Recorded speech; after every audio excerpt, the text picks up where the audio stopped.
Mapagpakumbaba siya at hindi siya kagaya ng ibang taong pinagmamalaki ang katayuan sa buhay sa dami ng utusan. Sa pagkakaalam ko nga, hindi doon nakatira ang mga utusan nila. Pagkatapos ng gawain nila sa bahay ngayon, uuwi sila sa sarili nilang tahanan. Ibig sabihin nun, si Ginoong Choy at ang anak na lang niyang naiiwan. Oo, ganun nga ang pagkakaalam ko. Kapag may biglaang nangyayari, naiiwan doon si Godol o kaya si Kim Soba.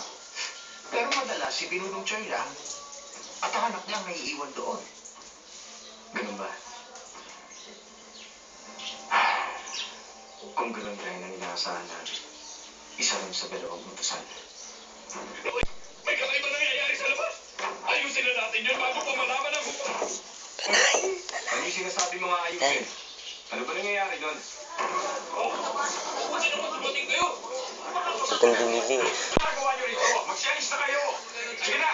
Magsialis na kayo. Sige na. Alis na. Nandibigyan na kayo.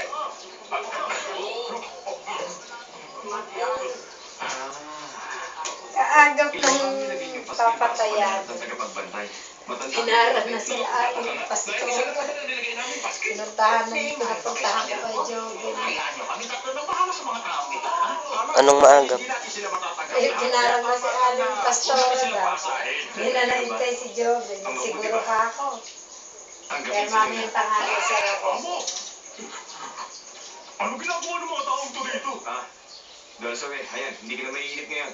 Dahil may gagawin ka na. Huh? Tanggapin silang lahat, ha?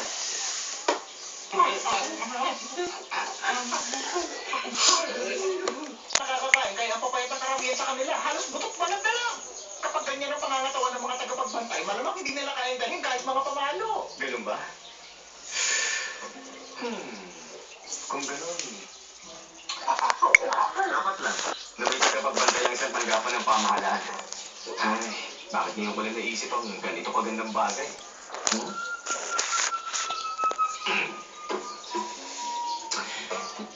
Ngayon, makinig kayong lahat. Kayong tagapagbantay ng Miriam, makinig kayo. Tatlong bagay na ang kailangan niyong gawin. Una, kailangan niyong sundin ang lahat ng ipag-uutos ng inyong pinuno. Maliwanag ba? Pangalawa, kailangan niyong pangalagaan ang tanggapan. At kailangan niyo rin pangalagaan ang bayan. Apo.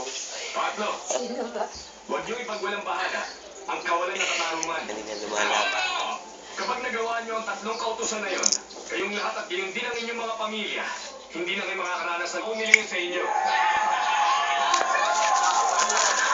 Sandali, makinig kayo.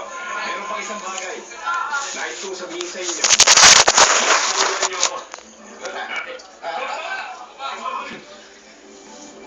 Maayos na rin ang takbo ng tanggapang ito.